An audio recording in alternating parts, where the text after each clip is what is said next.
Pagi itu udara di Sleman terasa berbeda. Kabut tipis menggantung di atas jalan Magelang, menyelimuti deretan pohon akasia yang berdiri diam seperti penjaga sunyi. Lalu lintas yang biasanya ramai menuju jantung kota Yogyakarta masih lengang, hanya deru 1-2 motor yang memecah keheningan fajar. Di tepi jalan, sebuah mobil sedan hitam terparkir tanpa gerak, warnanya pekat seperti bayangan yang tertinggal di bawah awan kelabu. Pak Karto, seorang petugas kebersihan pasar yang setiap pagi menyusuri jalan itu dengan sapu lidinya, memperlambat langkah. Aroma tanah basah setelah hujan semalam bercampur dengan bau asap knalpot yang tipis. Ia sudah mengenali hampir semua kendaraan yang sering parkir di sekitar sana. Mobil bak sayur, motor-motor pedagang, atau mobil travel yang menunggu penumpang subuh. Tapi mobil itu terasa asing, seperti tamu tak diundang dalam rutinitas paginya. Aneh, gumamnya dalam hati, uap napasnya membentuk awan kecil di udara dingin. Dari semalam ia sudah melihatnya ketika pulang kerja, terparkir di tempat yang sama, seolah membeku dalam waktu. Kini, mobil itu masih di sana.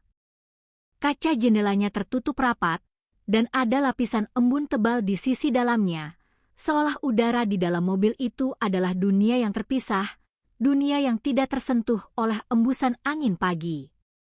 Dengan langkah yang lebih hati-hati dari biasanya, Pak Karto mendekat. Sandal jepitnya berdecit di aspal yang lembab. Ia membungkuk, mencoba mengintip dari celah embun yang sedikit menipis. Gelap. Ia mengetuk kaca jendela penumpang 2 kali dengan buku jarinya yang kapalan. Tok, tok. Tidak ada jawaban. Sunyi. Ia mengetuk lagi, kali ini sedikit lebih keras. Masih tak ada pergerakan. Di dalam, samar-samar terlihat 2 sosok di kursi depan, seorang laki-laki dan seorang perempuan. Keduanya duduk tegak, kepala mereka bersandar tenang, tetapi tidak bergerak sedikit pun. Napas Pak Karto tercekat. Jantungnya berdebar kencang, mengirimkan getaran dingin ke seluruh tubuhnya.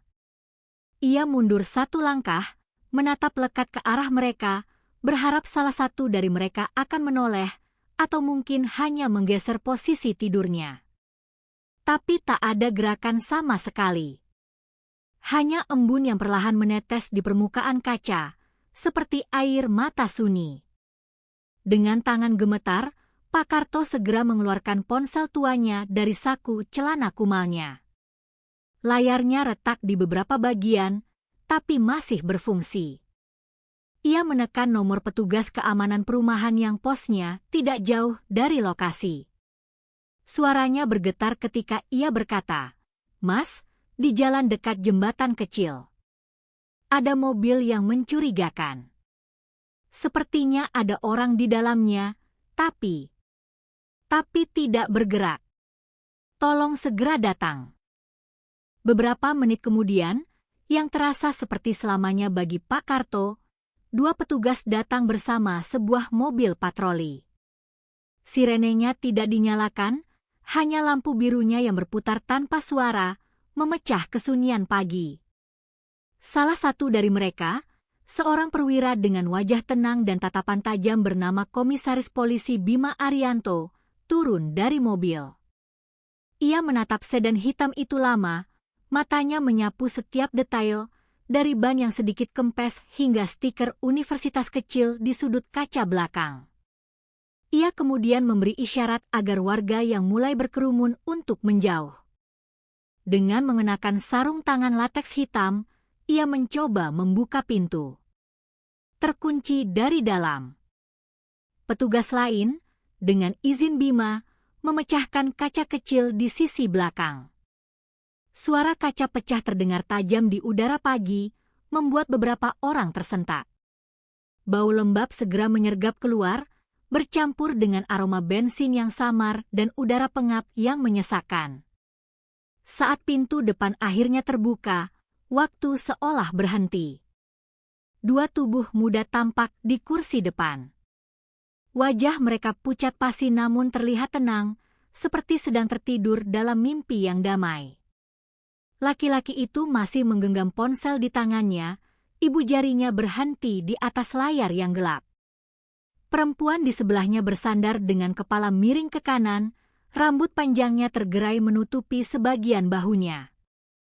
Keduanya mengenakan pakaian rapi, kemeja flanel untuk si laki-laki dan gaun sederhana untuk si perempuan. Namun kulit mereka dingin, pucat tanpa aliran kehidupan. Pak Karto menutup mulutnya dengan kedua tangan, nyaris tidak sanggup menatap. Pemandangan itu membawanya kembali pada kenangan pahit 5 tahun lalu. Ia hanya bisa berbisik lirih, suaranya tercekat di tenggorokan, innalillahi. Masih muda sekali. Kompol Bima berdiri diam beberapa detik, menatap pemandangan tragis itu dengan mata penuh perhitungan. Ia sudah sering melihat kematian dalam berbagai bentuknya, tapi pagi itu ada sesuatu yang berbeda. Ketenangan di wajah kedua korban terasa ganjil, seolah mereka tidak mati dalam ketakutan atau penderitaan, melainkan dalam keheningan yang panjang dan pasrah. Tim forensik segera datang. Garis polisi kuning membentang, menciptakan batas antara dunia orang hidup dan tragedi beku di dalam mobil itu. Warga diminta menjauh, namun bisik-bisik mereka sudah mulai merajut berbagai spekulasi. Di dalam mobil ditemukan beberapa barang pribadi, dompet, ponsel, dan 2 botol minuman berenergi di konsol tengah. Salah satu botol sudah terbuka dan isinya tinggal separuh, sementara yang satunya masih tertutup rapat. Mesin mobil diketahui masih menyala semalaman, namun bensinnya nyaris habis. Dari pemeriksaan awal, tidak ada tanda-tanda kekerasan, tidak ada darah, tidak ada luka yang terlihat. Tapi suhu di dalam mobil terasa sangat panas, sebuah kontras yang aneh dengan udara pagi yang dingin. Kaca tertutup rapat dan AC dalam posisi menyala. Beberapa wartawan lokal mulai berdatangan, kamera mereka mengarah ke garis polisi. Desas-desus menyebar lebih cepat dari angin. Ada yang bilang itu bunuh diri, ada yang menuduh kecelakaan, dan ada pula yang menduga ini adalah pembunuhan yang rapi. Di antara kerumunan, hanya Pak Karto yang berdiri diam sambil menunduk. Ia teringat anak laki-lakinya yang meninggal 5 tahun lalu karena kecelakaan di jalan yang sama. Saat itu pun, ia menjadi orang pertama yang menemukan tubuh anaknya di tengah malam yang gelap. Luka lama itu seperti terbuka lagi, perih dan dalam. Ia menatap mobil hitam itu dan bergumam lirih. Semoga bukan karena dosa orang tua, anak muda itu pergi secepat ini. Sementara itu, Kompol Bima menatap wajah kedua korban yang kini mulai diangkat dengan hati-hati ke dalam ambulans.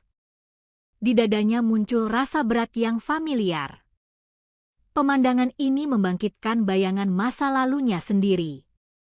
Istrinya pernah ditemukan dalam kondisi serupa bertahun-tahun lalu, duduk diam di dalam mobil yang berasap karena kebocoran gas. Sejak hari itu, ia berjanji tidak akan lagi membiarkan kasus kematian muda berakhir tanpa kebenaran terungkap. Ketika seorang anggota tim datang membawa secari kertas kecil yang ditemukan terselip di kursi belakang, Bima segera mengambilnya. Di sana tertulis singkat dengan tulisan tangan yang halus dan sedikit bergetar, "Maafkan aku." Bima menatap tulisan itu lama, tangannya yang bersarung tangan gemetar ringan. Lalu ia memasukkan kertas itu ke dalam kantong plastik bukti sambil berkata pelan kepada anak buahnya, "Jangan simpulkan apapun sebelum autopsi selesai." Kadang, sesuatu yang terlihat damai menyimpan badai di baliknya. Matahari mulai naik, kabut perlahan menipis. Namun di wajah semua orang yang hadir di tempat itu, tersisa rasa dingin yang tak bisa dijelaskan. Mobil hitam itu kini menjadi saksi bisu. Dan bagi Kompol Bima, pagi itu adalah awal dari sebuah kisah panjang yang akan mengubah hidup banyak orang. Sore hari setelah kejadian, hujan turun pelan, membasahi aspal jalan Magelang. Udara menjadi lembab dan sejuk, membawa aroma tanah yang khas. Di depan gedung forensik Rumah Sakit Bayangkara Yogyakarta, beberapa wartawan masih menunggu hasil pemeriksaan, berlindung di bawah payung atau kanopi gedung. Dari balik pagar, suara langkah petugas bergema di lantai yang basah. Di ruang pemeriksaan yang dingin dan steril, Kompol Bima berdiri memandangi dua jasad yang kini terbujur kaku di meja baja tahan karat. Ia mengenakan jas laboratorium putih dan sarung tangan. Matanya tajam namun teduh, memancarkan kesedihan yang terkendali. Di sebelahnya, seorang dokter forensik paruh baya tengah mencatat sesuatu di buku laporan. Ia menatap Bima dan berkata pelan, suaranya nyaris seperti bisikan, "Tidak ada luka, tidak ada tanda kekerasan." Dugaan sementara karena keracunan karbon monoksida, Kompol Bima mengangguk, tapi pikirannya menolak kesimpulan sederhana itu. Gas beracun memang bisa membunuh diam-diam, tapi mengapa kedua korban tetap duduk begitu rapi? Mengapa wajah mereka begitu tenang? Seolah mereka menyambut kematian, bukan melawannya. Ia menatap wajah-wajah muda itu lama. Aditya dan Laras. Dua nama yang kini akan masuk ke dalam laporan dingin kepolisian menjadi sekadar statistik. Tapi di luar sana, di dunia yang hangat dan hidup, pasti ada keluarga yang sedang menunggu dengan doa dan air mata. Seakan menjawab pikirannya, di luar ruang forensik, seorang wanita tua datang tergesa-gesa. Rambutnya disanggul sederhana, beberapa helai uban menyembul keluar. Wajahnya letih dan penuh kecemasan, namun matanya masih memancarkan seberkas harapan. Dialah Burini, ibu dari Laras. Ia menggenggam seikat bunga melati yang basah oleh air hujan. Ketika melihat seorang petugas, ia bertanya dengan suara lirih yang bergetar, "Anak saya di mana, Pak?" Petugas itu tak sanggup menjawab, hanya menunduk dalam diam. Kompol Bima keluar dari ruangan dan menghampirinya dengan langkah pelan. Ia menunduk hormat, lalu berkata dengan suara selembut mungkin, "Ibu Rini, mohon tabah. Putri ibu kini sudah tenang di sisi Tuhan." Bu Rini memejamkan mata. Bunga melati di tangannya jatuh satu persatu, kelopaknya yang putih berserakan di lantai yang dingin dan kelabu. Ia tidak menjerit, tidak meraung. Ia hanya terisak dalam diam, sebuah tangisan tanpa suara yang justru terasa lebih menyakitkan. Tangannya bergetar saat memegang tas lusuh yang ia bawa dari rumah. Di dalamnya, katanya, ada bekal nasi bungkus dan sebotol air. Untuk Laras, yang tadi pagi belum sempat sarapan. Bima menunduk. Hatinya perih. Ia tahu betul rasa kehilangan seperti itu, sebuah lubang hitam yang menganga di dalam dada, di mana semua doa terasa terlambat. Saat semua doa terasa sia-sia, di luar gedung suasana makin ramai. Polisi telah menutup area sekitar lokasi penemuan mobil, namun warga tetap berdatangan. Ada yang merekam dengan ponsel, ada yang hanya berdiri diam, mencoba menangkap serpihan tragedi. Di media sosial, foto mobil hitam itu mulai menyebar dengan cepat. Tagar misteri mobil Sleman muncul di lini masa, dan orang-orang mulai berdebat. Ada yang bilang itu bunuh diri bersama karena cinta tak direstui. Ada yang berspekulasi ini adalah pembunuhan terencana yang rapi. Namun bagi Bima, semua teori itu belum berarti apa-apa. Ia menatap laporan sementara di tangannya. Mesin mobil diketahui masih menyala selama lebih dari 3 jam setelah jam terakhir ponsel korban aktif. Sumber gas karbon monoksida diduga berasal dari kebocoran sistem knalpot. Namun, hasil uji pertama tidak menunjukkan kadar racun setinggi yang seharusnya untuk menyebabkan kematian langsung secepat itu. Ada yang janggal. Ia berbalik ke arah timnya, periksa botol minuman itu. Bawa ke laboratorium. Kalau ada zat kimia lain, saya ingin tahu malam ini juga. Sementara itu, di sebuah rumah sederhana di Cimanggis, Sleman, Pak Sarwo, ayah Aditya, duduk memandangi bingkai foto anaknya. Di meja kecil di depannya, masih ada secangkir kopi yang belum diminum, sudah dingin. Ia baru menerima kabar pagi tadi dan belum sepenuhnya percaya.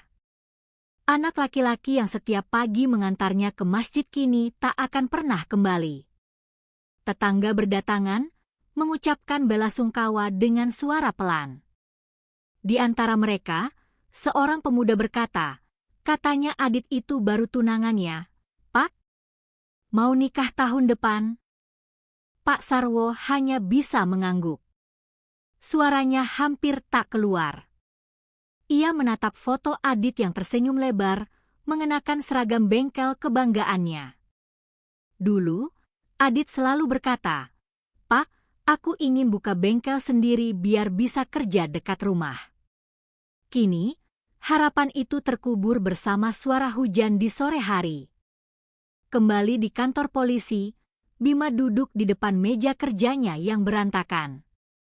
Di layar komputer, ia melihat peta digital lokasi kejadian. Jarak antara kafe tempat pasangan itu terakhir terlihat dan titik di mana mobil ditemukan cukup jauh, sekitar 6 kilometer. Mengapa mereka berhenti di sana? Di tempat sepi yang bahkan tidak ada rumah di sekitarnya. Ia membuka berkas laporan saksi. Seorang penjaga perumahan mengaku melihat mobil itu datang sekitar pukul 1 dini hari. Lampu di dalam mobil sempat menyala, lalu mati. Tapi ia hanya melihat satu orang di kursi depan. Bima menatap catatan itu lama. Satu orang. Kalau itu benar, berarti salah satu korban masih hidup saat mobil itu berhenti. Atau mungkin ada orang lain di dalam mobil itu sebelumnya. Pikirannya mulai dipenuhi tanda tanya.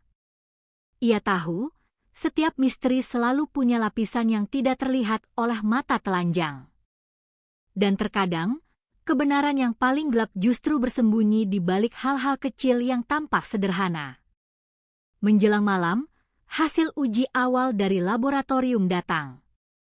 Tidak ada jejak alkohol, namun di tutup botol minuman berenergi yang sudah terbuka, ditemukan sidik jari asing yang tidak cocok dengan kedua korban. Bima menatap laporan itu dalam diam. Angin malam berembus melalui jendela ruangannya yang terbuka sedikit. Hujan masih turun, menetes pelan di atap seng. Ia tahu, kasus ini baru saja dimulai. Dan di balik kaca mobil yang tertutup embun itu, mungkin ada kisah yang jauh lebih kelam dari sekadar kecelakaan atau bunuh diri. Ia menatap keluar jendela, ke arah lampu-lampu kota yang berkelip, dan bergumam pelan, dunia selalu menyembunyikan rahasianya di balik hal-hal yang tampak tenang. Pagi berikutnya, langit Sleman masih tampak kelabu. Kabut tipis turun di halaman rumah sakit Bayangkara, membuat suasana terasa semakin muram. Di ruang forensik yang sunyi, hanya terdengar suara alat pencatat data yang berdetak perlahan. Kompol Bima datang lebih awal dari biasanya. Matanya merah karena semalaman tidak tidur, pikirannya terus berpacu. Di tangannya ada berkas hasil autopsi lengkap yang baru selesai dini hari tadi. Ia membuka halaman pertama dengan hati berat. Tulisan di bagian atas laporan itu membuatnya terdiam lama, napasnya tertahan. Penyebab kematian sementara bukan karena karbon monoksida. Racun gas yang semula diduga menjadi penyebab utama, tidak ditemukan dalam kadar yang mematikan. Hanya ada jejak zat kimia ringan di dalam sistem pernapasan kedua korban. Dokter forensik menjelaskan bahwa zat itu biasa digunakan di rumah sakit sebagai bahan anestesi. Zat yang tidak bisa diperoleh dengan mudah di pasaran. Bima mendengarkan dengan wajah tegang. Jika benar begitu, berarti kematian Aditya dan Laras bukan kecelakaan. Ada seseorang yang sengaja memasukkan zat itu ke dalam tubuh mereka, membuat mereka tidak sadar sebelum skenario kematian itu diatur. Ia menatap foto botol minuman berenergi yang ditemukan di dalam mobil. Benda kecil itu kini terasa seperti menyimpan rahasia besar. Menjelang siang, seorang penyidik muda bernama Raffi datang membawa hasil rekaman dari kamera pengawas di Jalan Kaliurang. Dalam video hitam putih yang sedikit buram itu, terlihat mobil sedan hitam milik Aditya melaju pelan pada tengah malam. Yang aneh, kursi di sebelah pengemudi tampak kosong. Rekaman itu menunjukkan bahwa Laras tidak ada di sana, atau mungkin sudah tidak sadar dan merosot dari pandangan kamera sejak mereka meninggalkan kafe. Beberapa menit kemudian, sebuah sepeda motor berwarna merah melintas di belakangnya. Warna motornya menyala terang di bawah lampu jalan yang redup, sebuah titik warna yang kontras dalam malam yang monokrom. Bima menatap layar itu cukup lama. Ada perasaan dingin yang merambat di punggungnya. Ia menandai waktu dalam rekaman dan meminta tim untuk menelusuri kamera lain di rute yang sama. Setiap menit dari perjalanan terakhir mereka kini menjadi petunjuk penting. Sore harinya, laporan dari kafe tempat mereka terakhir makan malam tiba di mejanya. Seorang pelayan bernama Riza memberi keterangan bahwa ia melihat seorang laki-laki mendekati meja tempat Aditya dan Laras duduk. Laki-laki itu mengenakan jaket kulit hitam dan berbicara dengan nada serius, wajahnya tegang. Setelah beberapa saat, ketiganya keluar dari kafe hampir bersamaan. Riza tidak mengenal laki-laki itu, tapi ia masih ingat sorot matanya yang tajam dan gelap, seolah menyimpan amarah yang terpendam. Kompol Bima mencatat setiap kata. Jaket kulit hitam, motor merah. Dua hal itu terasa saling berkaitan. Ia menempelkan foto dari TKP di papan penyelidikan di dinding ruangannya dan menarik garis merah, menghubungkan titik-titik penting. Dari kafe menuju Jalan Kaliurang, lalu ke lokasi mobil ditemukan di tepi Jalan Magelang. Semua tampak seperti sebuah pola yang telah direncanakan dengan cermat. Malam itu, hujan kembali turun. Bima memutuskan untuk pergi sendiri ke lokasi tempat mobil ditemukan. Lampu senter di tangannya menyorot tanah basah dan bekas roda yang masih terlihat samar. Jejak itu berputar kecil sebelum berhenti, seolah pengemudi sempat ragu sebelum akhirnya mematikan mesin. Di tanah yang becek, di antara daun-daun basah, ia menemukan sesuatu yang terlewat oleh tim TKP, sebuah puntung rokok yang setengah terbakar. Tidak ada dalam laporan sebelumnya. Ia memungutnya dengan hati-hati menggunakan sarung tangan dan memasukkannya ke dalam kantong plastik kecil. Bima berdiri diam beberapa saat di tengah dinginnya malam. Suara hujan di dedaunan bercampur dengan desir angin membuat pikirannya melayang. Ia teringat kasus lamanya, ketika istrinya ditemukan meninggal di dalam mobil yang penuh asap. Rasa bersalah itu kembali menekan dadanya, sebuah beban yang tak pernah benar-benar hilang.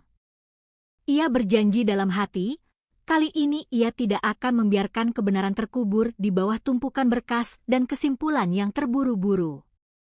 Di sebuah rumah sederhana di pinggiran Sleman, Burini duduk di depan foto Laras yang kini diletakkan di atas meja kecil.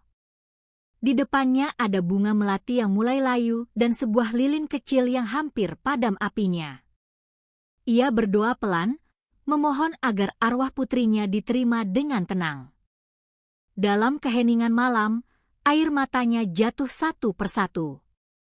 Ia berbisik, memohon agar Tuhan membuka jalan bagi siapapun yang sedang mencari kebenaran. Sementara itu, jauh di sisi utara kota, seorang pria bertubuh tinggi duduk di atas motor merah di bawah jembatan Kaliurang.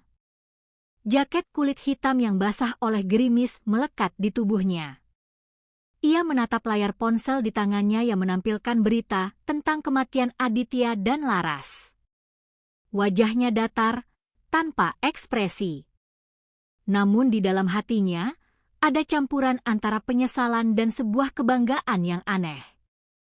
Ia menutup layar ponsel lalu mengendarai motornya perlahan, menembus kabut malam, menuju arah pegunungan yang gelap. Keesokan paginya, laporan tambahan dari laboratorium digital tiba di meja Bima. Ponsel milik Laras berhasil dihidupkan kembali setelah semalaman diperbaiki oleh tim ahli. Riwayat pesan terakhirnya muncul di layar. Isinya pendek namun menegangkan. Laras menulis kepada sahabatnya, Sari, bahwa ia merasa diikuti sejak keluar dari kafe. Pesan itu dikirim sekitar 1 jam sebelum waktu kematian mereka diperkirakan terjadi. Bima membaca pesan itu beberapa kali. Setiap hurufnya seolah membawa rasa takut yang nyata. Ia tahu, Lara sempat menyadari bahaya, tapi tidak sempat menyelamatkan diri. Laporan itu membuat pikirannya semakin gelap. Ia menatap keluar jendela kantornya yang diselimuti gerimis. Dalam hatinya ia berbisik bahwa setiap rahasia akan mencari jalan untuk terbuka, tapi kadang jalan itu dipenuhi dengan bayangan dan air mata. Di papan penyelidikan, di bawah foto Laras dan Aditya, kini terpasang catatan kecil bertuliskan tangan Bima sendiri. Tertulis sebuah kalimat pendek yang hanya bisa dibaca olehnya, kebenaran tidak pernah tidur. Siang itu, matahari Yogyakarta bersinar redup di balik awan tipis. Udara masih lembab setelah semalaman diguyur hujan. Di ruang penyidik Polresta, Kompol Bima duduk di depan layar komputer yang menampilkan hasil pencocokan wajah dari rekaman CCTV di kafe. Wajah laki-laki berjaket hitam itu perlahan muncul semakin jelas. Garis dagu yang tegas, alis tebal, dan tatapan mata yang tajam. Nama yang muncul di bawah foto itu membuat Bima mengernyit. Bagas Wicaksono, 30 tahun, mantan teknisi bengkel di kawasan Bantul. Ia pernah bekerja di tempat yang sama dengan Aditya 2 tahun lalu. Namun di catatan kepolisian, Bagas sempat diberhentikan karena kasus pencurian suku cadang. Sejak saat itu, hidupnya berantakan. Bima membuka berkas lama dan menemukan laporan bahwa Bagas juga pernah terlibat perkelahian di tempat kerja. Dalam laporan itu tercatat, Bagas dan Aditya sempat berselisih karena seorang perempuan. Nama perempuan itu membuat Bima terdiam lama. Laras Puspita. Ia menutup berkas dan bersandar di kursinya. Segalanya mulai terhubung seperti potongan puzzle yang menemukan tempatnya. Laras ternyata bukan orang asing bagi Bagas.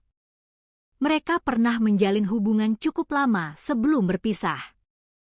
Kini, Laras meninggal bersama pria yang menjadi tunangannya, Aditya. Semua petunjuk seolah menunjuk pada satu arah, cemburu dan dendam. Sore itu, tim lapangan kembali dengan hasil pelacakan tambahan. Dari keterangan warga di sekitar bengkel lama di Bantul, Bagas terlihat beberapa hari sebelum kejadian. Ia datang membawa motor merahnya dan bertanya pada penjaga bengkel yang lama, "Apakah Aditya masih bekerja di sini?" Penjaga itu menjawab, "Tidak." Tapi Bagas hanya tersenyum dingin dan berkata bahwa ia hanya ingin mengembalikan sesuatu yang dulu belum sempat diselesaikan. Kata-kata itu kini menjadi teka-teki yang mengerikan bagi Bima. Ia tahu, amarah masa lalu bisa menjadi bara yang menyala pelan di bawah abu, sebelum akhirnya berubah menjadi api besar yang membakar segalanya. Ia menatap papan kasus di depannya dan berbisik pada dirinya sendiri bahwa dendam lama seringkali kembali saat seseorang merasa kehilangan kendali atas hidupnya. Sementara itu, di sebuah rumah kontrakan kecil di pinggiran Bantul, Bu Rini duduk ditemani Pak Karto. Sejak kematian Laras, mereka sering bertemu untuk saling menguatkan dan berdoa bersama.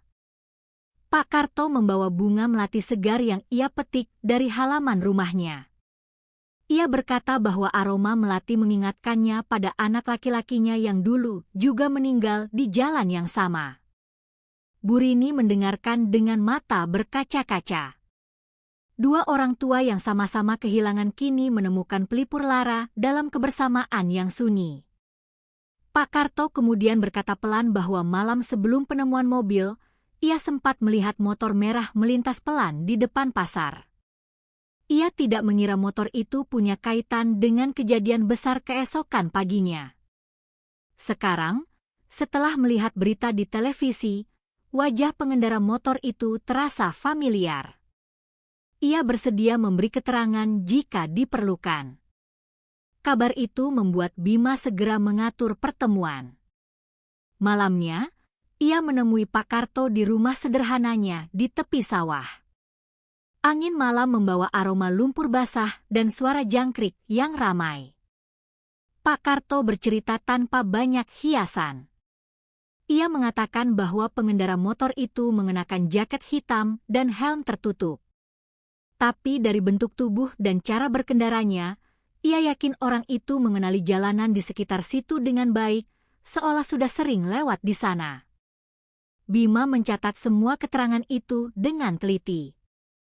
Ia berterima kasih dan berjanji akan mencari kebenaran sampai akhir. Sebelum pulang, Pak Karto berkata lirih bahwa setiap malam ia masih bermimpi melihat Laras duduk di kursi depan mobil dengan wajah tenang. Dalam mimpi itu, Laras hanya berkata satu kalimat, "Tolong maafkan dia, Pak." Kata-kata itu terus bergema di kepala Bima sepanjang perjalanan pulang. Siapa yang dimaksud Laras dalam mimpi itu? Apakah Bagas? Atau seseorang yang lebih gelap di balik semua ini?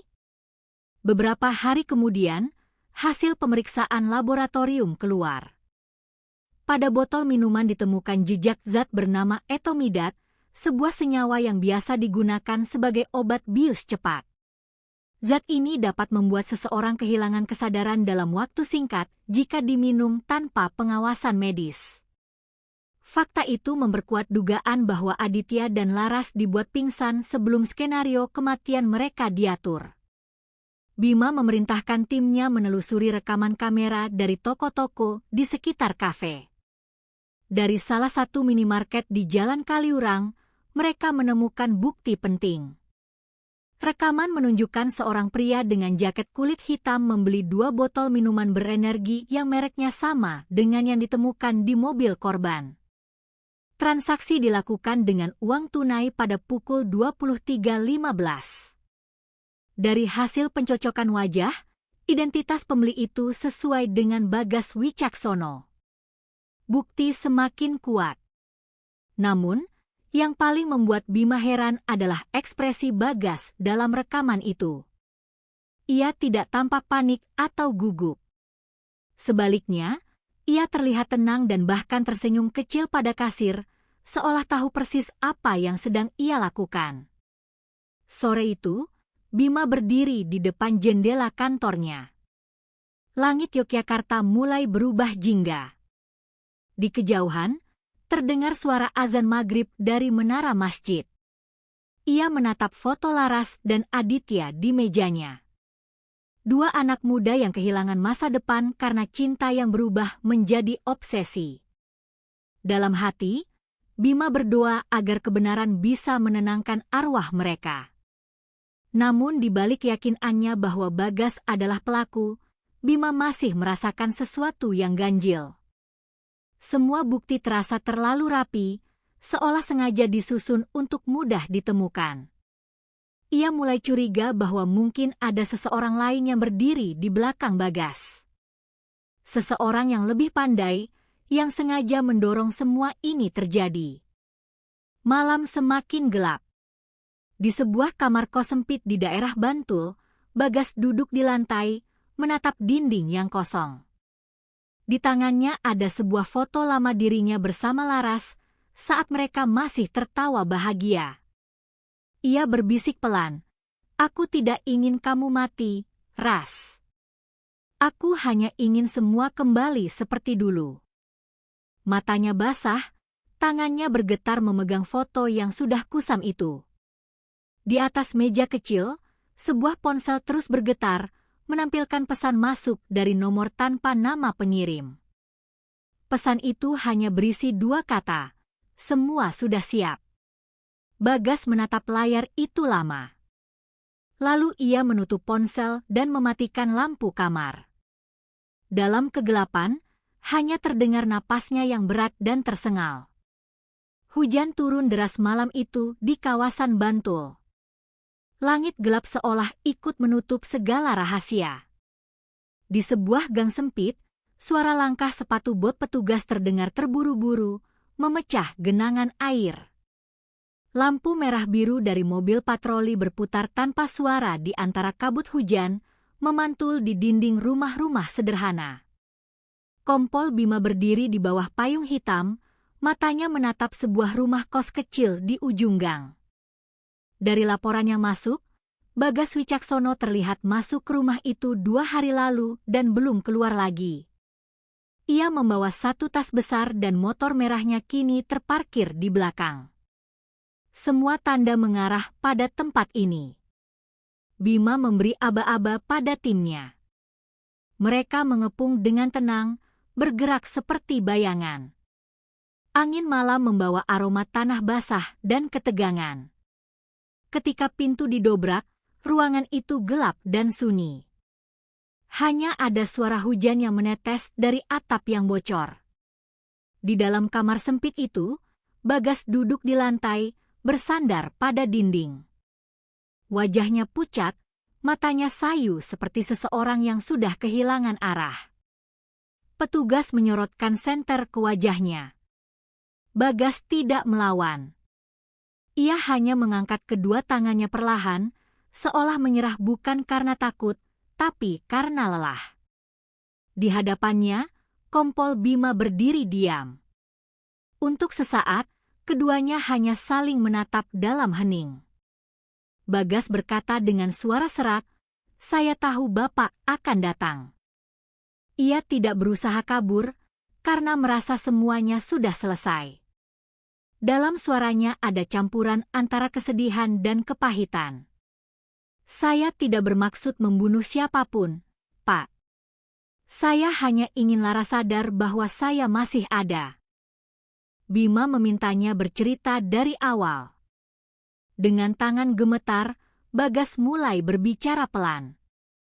Ia mengaku bahwa malam itu ia mengikuti Laras dan Aditya ke kafe. Ia hanya ingin bicara. Di meja, ia meminta waktu sebentar untuk menjelaskan bahwa ia masih mencintai Laras. Tapi Laras menolak dengan sopan, mengatakan bahwa ia sudah bertunangan dan ingin menjalani hidup baru. Setelah keluar dari kafe, Bagas masih mengikuti mereka dari jauh. Ia membeli 2 botol minuman dan berniat memberikannya sebagai tanda permintaan maaf. Ia berharap Laras mau bicara sedikit lebih lama. Tapi di saat yang sama, seseorang menghubunginya lewat pesan singkat tanpa nama. Pesan itu berisi saran agar ia menambahkan sedikit cairan dari botol kecil yang sudah dikirimkan kepadanya beberapa hari sebelumnya. Katanya, zat itu hanya akan membuat orang tidur sebentar, tidak berbahaya. Bagas mengaku ia percaya begitu saja. Dalam keputusasaannya, ia meneteskan cairan itu ke dalam salah satu botol minuman sebelum menemui Laras dan Aditya di parkiran. Ia memberi minuman itu dengan alasan agar mereka tidak marah. Laras sempat menolak, tapi Aditya menerimanya untuk menghormati. Beberapa menit setelah mobil mereka berjalan, Bagas mengikuti dari belakang dengan motor merahnya. Ketika ia melihat mobil itu berhenti di pinggir jalan, ia turun dan mendekat. Laras sudah tertunduk lemas, Aditya tidak bergerak. Dalam kepanikan, Bagas membuka pintu dan mencoba membangunkan mereka, tapi keduanya tidak sadarkan diri. Dalam ketakutan yang luar biasa, ia memindahkan mobil ke tempat sepi di tepi jalan Magelang. Ia berharap bisa mencari pertolongan, tapi rasa takut membuatnya tak bisa berpikir jernih. Ia menyalakan AC agar udara tidak terlalu panas, lalu pergi meninggalkan mobil itu dalam keadaan mesin masih hidup. Ia menangis sepanjang jalan menuju rumah kosnya. Ia sadar telah melakukan kesalahan besar, tapi tidak tahu bagaimana cara memperbaikinya. Bima mendengarkan tanpa menyela. Setiap kata dari Bagas terdengar jujur sekaligus menyakitkan. Tapi masih ada satu hal yang membuatnya gelisah. Siapa pengirim pesan yang memberimu cairan itu? Tanya Bima pelan. Bagas menunduk lama, lalu menjawab bahwa ia tidak tahu pasti. Namun, ia pernah bekerja dengan seseorang di bengkel lama yang sering memanfaatkan orang lain untuk melakukan pekerjaan kotor. Namanya Reno. Seorang pria pendiam tapi licik. Ia sering berbicara tentang bagaimana cara mengendalikan orang lain tanpa harus menyentuhnya. Nama itu membuat Bima teringat pada laporan lama yang sempat ia baca. Reno Saputra, mantan teknisi yang dipecat bersama Bagas karena kasus pencurian. Sejak saat itu, tidak pernah terdengar kabarnya lagi. Kini, namanya muncul kembali di tengah misteri yang semakin gelap. Hujan masih turun deras di luar jendela. Bima menatap wajah Bagas yang kini menunduk dalam penyesalan. Saya tidak ingin Laras mati, Pak. Saya hanya ingin semua kembali seperti dulu, bisik Bagas. Tapi sekarang yang tersisa hanyalah rasa bersalah. Setiap malam saya mendengar suara Laras memanggil nama saya dalam mimpi. Bima berdiri perlahan. Ia tahu bahwa pengakuan ini belum menutup cerita. Justru, ini membuka pintu baru menuju kebenaran yang lebih dalam. Ia menepuk bahu Bagas dan berkata agar ia bersiap menghadapi akibat dari perbuatannya. Bagas mengangguk pelan, tanpa kata. Ketika petugas membawanya keluar, hujan masih belum berhenti. Lampu jalan memantulkan cahaya ke genangan air. Di kejauhan, suara azan Isya terdengar samar. Bima memandangi langit malam dan berbisik dalam hati, terkadang manusia tidak dibunuh oleh kebencian, tetapi oleh cinta yang kehilangan arah. Pagi itu, kabut tipis masih menggantung di langit Yogyakarta. Matahari belum muncul sepenuhnya ketika kompol Bima tiba di kantornya. Malam sebelumnya ia hampir tidak tidur. Pengakuan Bagas terus terngiang di kepalanya. Nama Reno Saputra berulang kali muncul dalam pikirannya seperti gema yang tidak mau berhenti. Ia tahu, kisah ini belum selesai. Bima duduk di depan meja kerja yang penuh dengan berkas dan foto. Wajah Aditya, Laras, dan Bagas terpasang di papan besar di dinding. Di bawahnya, ia menulis satu nama dengan spidol merah, Reno Saputra. Hurufnya tebal dan miring, seolah menandai awal dari babak baru yang lebih berbahaya. Pagi itu, tim penyidik membawa laporan baru. Dari hasil pemeriksaan ponsel milik Bagas, ditemukan beberapa pesan lama dengan nomor tak dikenal. Nomor itu tidak aktif lagi, tetapi sebagian pesan berhasil dipulihkan. Isinya singkat dan terarah. Pesan pertama berisi kalimat, rencana akan berhasil jika semua dilakukan dengan tenang. Pesan berikutnya berisi janji, kau akan mendapat kesempatan untuk memulai hidup baru setelah semuanya selesai. Bima menatap layar komputer. Kalimat-kalimat itu jelas berasal dari seseorang yang pandai memanipulasi. Ia tahu Bagas hanyalah alat. Pelaku sebenarnya adalah orang yang menggerakkan semuanya dari balik layar. Ia memerintahkan timnya menelusuri jejak digital nomor tersebut. Setelah beberapa jam, hasilnya muncul. Nomor itu terdaftar dengan identitas palsu, namun lokasi sinyal terakhirnya berasal dari daerah Gamping, tidak jauh dari tempat Reno pernah tinggal. Rumah itu sudah lama kosong, tapi catatan sewa menunjukkan nama penyewa terakhir menggunakan identitas Andri Saputra. Bima segera berangkat ke lokasi bersama 2 petugas. Rumah itu kecil dan dikelilingi pohon pisang. Pintu depannya terkunci, tapi gemboknya tampak baru diganti. Saat mereka membukanya secara paksa, bau lembab langsung menyergap. Di dalam rumah hanya ada meja tua, kursi plastik, dan dinding yang penuh coretan. Di salah satu dinding, tertulis dengan cat hitam sebuah kalimat yang membuat Bima merinding. Manusia bisa dikendalikan tanpa senjata. Cukup dengan rasa takut dan rasa cinta. Di sudut meja, mereka menemukan sebuah laptop rusak dan kamera kecil. Dari memori kamera, teknisi berhasil memulihkan beberapa foto. Foto-foto itu menampilkan wajah Aditya dan Laras dari kejauhan.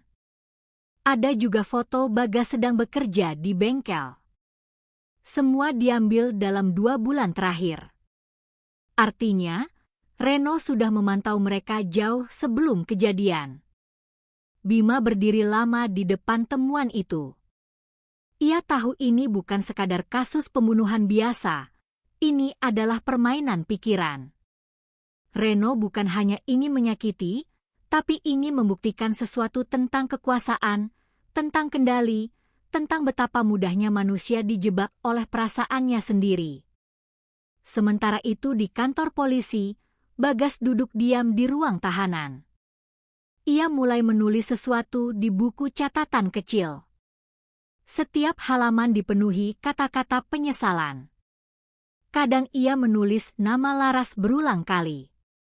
Di salah satu halaman, ia menulis kalimat yang membuat Bima terdiam ketika membacanya nanti. Reno selalu bilang bahwa hidup ini seperti mesin. Kalau satu bagian rusak, semuanya akan berhenti. Tapi ia lupa, manusia bukan mesin. Hari itu, berita tentang kasus ini sudah tersebar luas. Media menyebutnya tragedi cinta beracun. Banyak orang bersimpati, banyak juga yang menghujat. Tapi bagi Bima, semua itu tidak penting. Ia hanya ingin menemukan Reno, hidup atau mati. Menjelang sore, tim forensik digital menemukan petunjuk baru. Dalam laptop Reno, ada sebuah folder tersembunyi dengan nama proyek. Di dalamnya terdapat catatan yang menyeramkan. Setiap halaman berisi daftar nama, waktu, dan lokasi. Di samping beberapa nama, ada tanda silang merah. Salah satunya adalah nama Aditya. Ada pula catatan pendek di bawahnya, target berikutnya akan memahami arti kehilangan.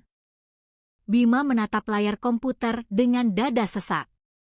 Ia menyadari bahwa Reno mungkin masih berada di sekitar kota, mengamati dari kejauhan. Orang seperti Reno tidak akan lari jauh sebelum melihat hasil permainannya sendiri. Malamnya, Bima kembali ke rumah. Di meja makan, ada foto keluarganya. Wajah istrinya yang telah tiada tersenyum lembut. Ia menatap foto itu lama dan berkata pelan bahwa ia tidak akan membiarkan tragedi ini berulang. Ia tahu betapa dalamnya luka kehilangan dan tidak ingin siapapun merasakannya lagi. Namun tepat saat itu, ponselnya berdering. Nomor tak dikenal muncul di layar. Ia mengangkat dengan hati-hati.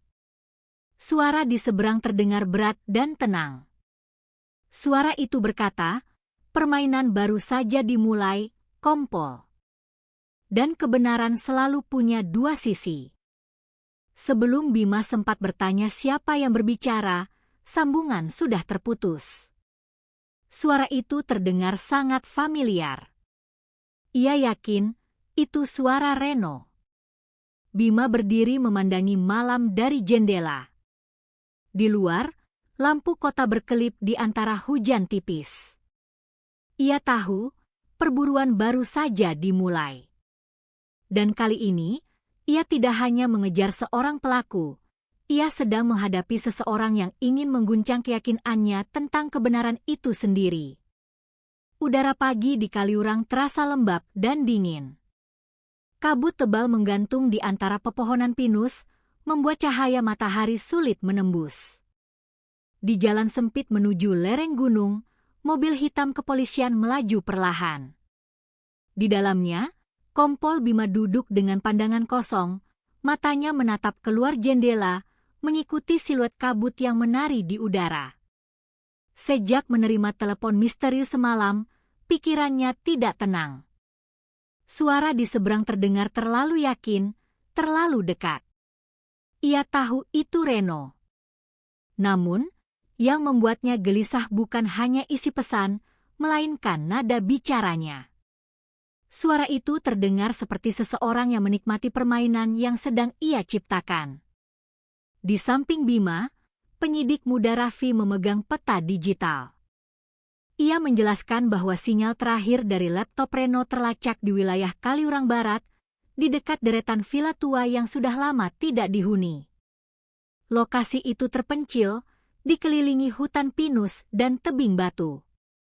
Akses menuju ke sana hanya bisa dilalui kendaraan kecil, sisanya harus berjalan kaki. Bima mengangguk pelan. Ia memerintahkan tim untuk bersiap.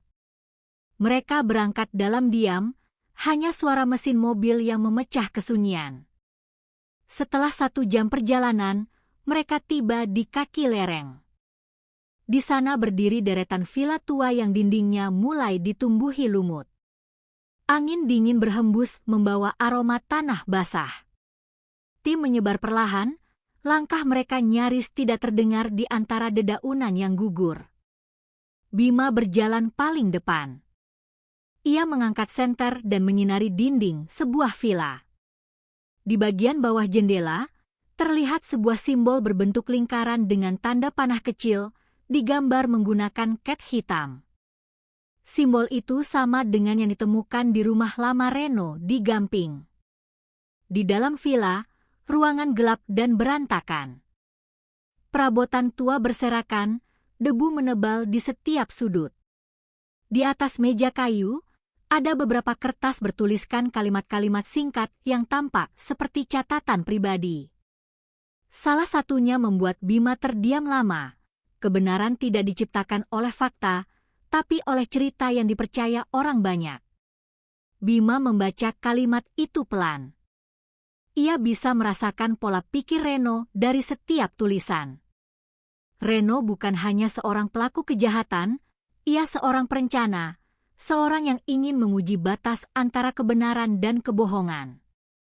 Di lantai ruangan, tim menemukan bekas lilin yang sudah meleleh dan puntung rokok yang masih baru.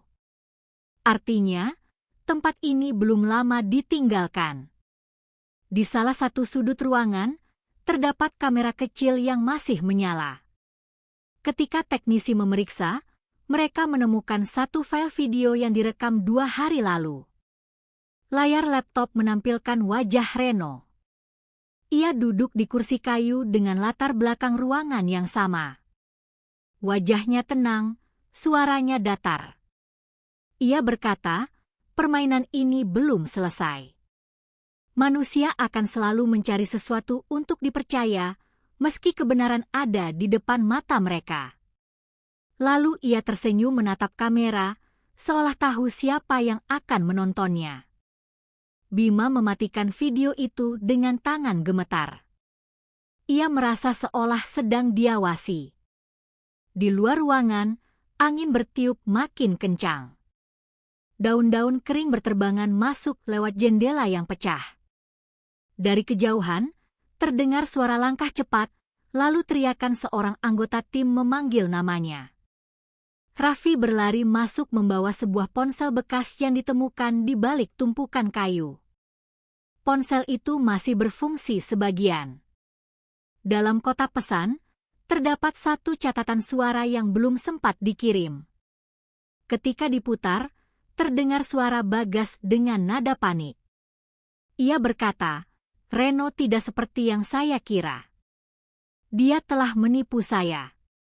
Reno bicara tentang rencana yang lebih besar dari sekadar dendam pribadi. Pesan itu terhenti di tengah kalimat, seolah direkam terburu-buru. Bima menatap wajah Raffi. Ia tahu bahwa Reno bukan hanya dalam pembunuhan Aditya dan Laras, tapi mungkin juga menyimpan rahasia lain yang lebih besar. Ia meminta tim menyisir area hutan di belakang villa. Di sana, mereka menemukan jalan setapak yang menurun ke arah jurang kecil. Di ujung jalan, ada sebuah gubuk reot dari papan kayu. Ketika mereka mendekat, pintu gubuk terbuka sedikit karena angin. Di dalamnya kosong, tapi di dinding tergantung satu foto. Foto itu menampilkan Kompol Bima sedang berdiri di depan kantor kepolisian, diambil dari jarak jauh. Di bawah foto itu, ada tulisan tangan dengan tinta merah, "Kau juga bagian dari cerita ini." Bima terpaku. Ia merasa napasnya tercekat. Siapa yang mengambil foto itu? Kapan? Ia tidak mengingat pernah melihat seseorang yang mencurigakan di sekitar kantornya akhir-akhir ini. Raffi mencoba menenangkan suasana dengan mengatakan bahwa foto itu mungkin hanya untuk menakut-nakuti. Tapi Bima tahu lebih dari itu. Ia sadar Reno sedang mengarahkan permainan ini kepadanya. Setiap langkah penyelidikannya seolah sudah diprediksi. Sore itu, kabut semakin pekat. Tim memutuskan kembali ke kota sebelum malam turun. Dalam perjalanan, Bima duduk diam di kursi depan. Di dalam kepalanya berputar banyak pertanyaan. Mengapa Reno begitu terobsesi pada kasus ini? Mengapa ia terus meninggalkan pesan untuknya secara pribadi? Saat mobil melintasi tikungan terakhir, ponsel Bima bergetar. Ada pesan masuk dari nomor tanpa nama pengirim. Isinya singkat, "Jangan percaya siapapun, bahkan dirimu sendiri." Bima menggenggam ponselnya erat. Hatinya berdebar. Ia menatap keluar jendela. Di kejauhan, di antara kabut putih, sekelebat bayangan terlihat berdiri di tepi hutan, menatap ke arah mobil mereka. Hujan sore membasahi jalan-jalan Yogyakarta. Lalu lintas padat, lampu kendaraan berkilau di genangan air. Di balik jendela mobil dinasnya, Kompol Bima duduk diam. Wajahnya tampak letih, namun pikirannya tetap berputar cepat. Pesan singkat dari nomor tak dikenal itu terus terulang di benaknya. Jangan percaya siapapun, bahkan dirimu sendiri. Kalimat itu seperti racun. Ia mulai ragu pada segala hal di sekitarnya. Siapa yang bisa ia percaya? Timnya? Bukti-bukti di tangannya? Atau pikirannya sendiri yang mungkin sudah dipermainkan oleh Reno? Di ruang penyidik malam itu, suasana hening, hanya suara kipas angin tua berputar lambat di langit-langit. Raffi datang membawa hasil pemeriksaan baru dari tim forensik digital. Laptop Reno yang ditemukan di villa menunjukkan aktivitas jaringan yang aneh. Ada sambungan ke server luar negeri, namun juga ada koneksi masuk dari sebuah komputer internal kepolisian. Bima menatap layar monitor dengan dahi berkerut. Artinya, ada seseorang di dalam institusinya yang berhubungan dengan Reno. Ia merasa tubuhnya dingin. Reno tidak hanya bermain dari luar, tetapi sudah menanamkan pengaruhnya ke dalam sistem. Raffi bertanya apakah mereka harus melaporkan temuan ini kepada atasan, tapi Bima menolak. Ia ingin memastikan dulu kebenarannya sendiri. Ia takut jika terlalu banyak pihak yang tahu, justru akan memperlambat penyelidikan. Dalam hatinya mulai tumbuh rasa curiga terhadap orang-orang di sekitarnya. Malam semakin larut. Bima menatap papan penyelidikan di depannya. Foto Reno di tengah papan itu tampak seperti sedang menatap balik ke arahnya. Dalam benaknya terlintas potongan kata-kata dari catatan yang ditemukan di villa. kebenaran tidak diciptakan oleh fakta, tapi oleh cerita yang dipercaya orang banyak. Kalimat itu seperti peringatan. Reno ingin mengendalikan bukan hanya tindakan, tapi juga pikiran mereka. Ketika Bima hendak meninggalkan ruangan, suara pesan masuk terdengar dari komputer. Sebuah file muncul tanpa pengirim. File itu berisi video berdurasi 1 menit. Dalam video, terlihat seseorang berjalan di lorong kantor polisi membawa sebuah map tebal. Wajah orang itu buram karena bayangan lampu, tapi dari potongan seragam dan cara berjalannya, Bima mengenali sosok itu. Raffi. Dalam video itu, Raffi terlihat masuk ke ruang arsip, memeriksa sesuatu, lalu menyelipkan sebuah flash disk kecil ke komputer utama. Setelah itu, ia keluar dengan wajah tenang. Bima terpaku di depan layar. Ia tidak ingin percaya, tapi bukti visual itu terlalu jelas. Beberapa menit kemudian, Raffi masuk ke ruangan tanpa mengetahui apa yang baru saja dilihat atasannya. Ia membawa laporan baru, tapi mata Bima menatapnya dengan dingin. Raffi menyadari ada yang tidak beres. Ia bertanya, apakah semuanya baik-baik saja, Kompol? Bima tidak menjawab. Ia hanya berkata bahwa laporan bisa diserahkan besok pagi. Raffi keluar dengan wajah bingung. Begitu pintu tertutup, Bima duduk kembali dan menatap kosong. Ia merasa Reno benar. Ia tidak bisa lagi mempercayai siapapun. Pukul 2 dini hari, kantor sudah sepi. Bima memutuskan memeriksa ruang arsip sendiri. Lampu koridor redup, hanya suara langkahnya yang menggema. Di ruang arsip, komputer masih menyala. Di atas meja, terdapat sebuah map dengan tulisan Proyek Khusus R12. Ia membuka isinya perlahan. Di dalamnya ada beberapa foto dan daftar nama. Salah satunya adalah namanya sendiri, Kompol Bima Arianto. Dadanya berdebar keras. Di bawah namanya, tertulis catatan singkat, subjek dengan trauma masa lalu. Mudah dikendalikan melalui rasa bersalah. Bima menggenggam kertas itu erat. Ia mulai sadar bahwa Reno mengetahui lebih banyak tentang dirinya daripada siapapun. Semua pergerakannya, semua keputusannya, seolah sudah dipelajari. Ia merasa seperti pion di papan catur yang besar, digerakkan oleh tangan tak terlihat. Ketika ia menutup map itu, layar komputer tiba-tiba berkedip. Sebuah pesan muncul otomatis di tengah layar. Sudah kubilang, Kompol. Cerita ini tentangmu. Bima menatap layar dengan mata membesar. Ia berusaha mematikan komputer, tetapi layar menampilkan rekaman video baru.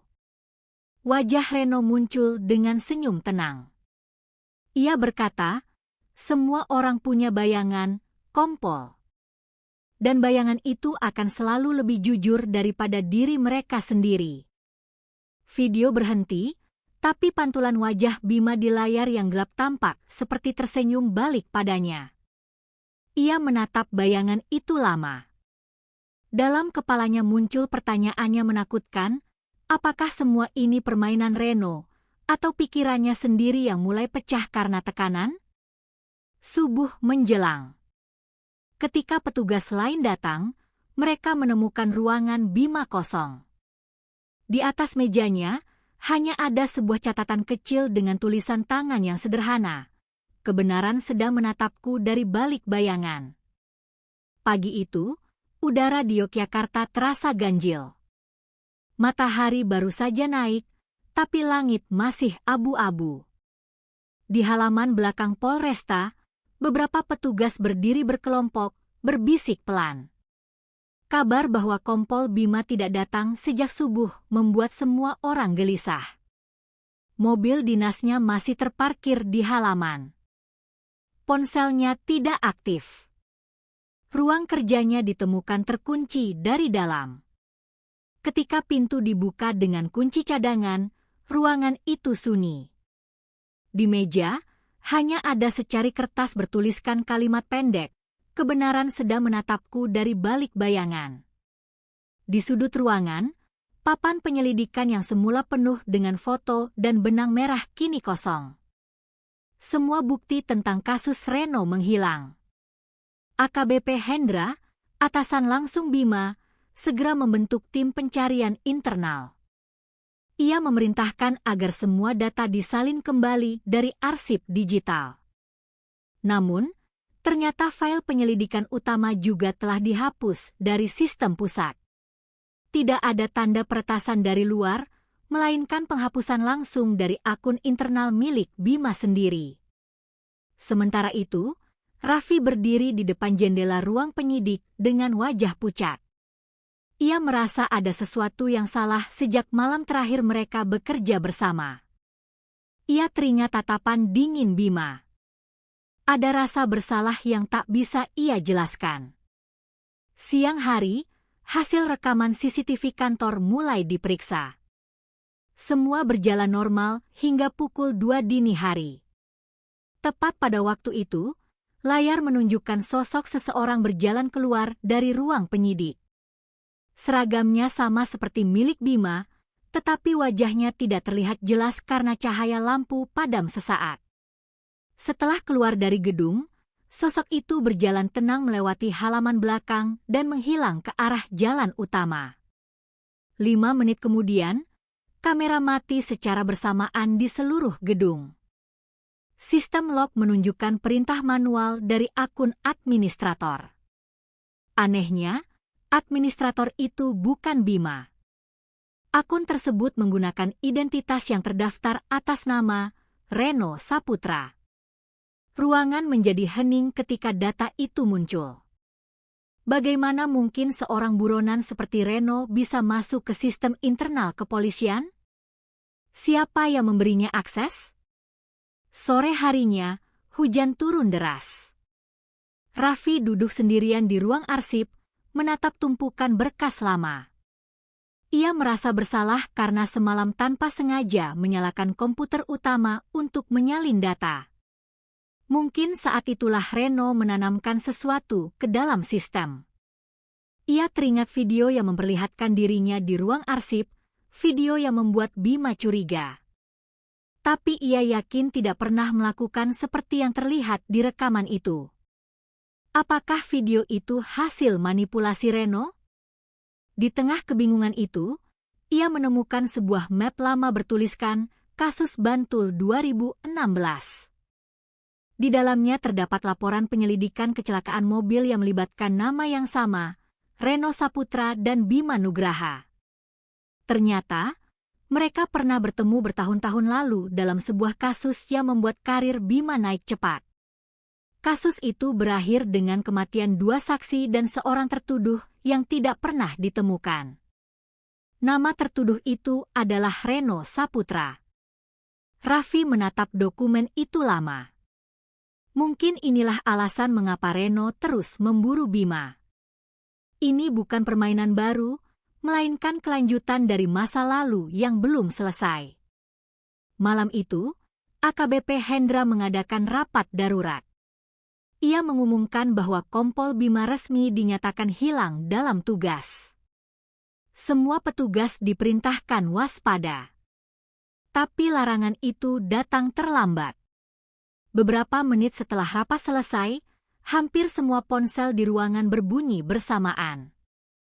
Pesan masuk dengan isi yang sama, bayangan Bima masih bekerja. Hanya kebenaran yang akan menemuinya.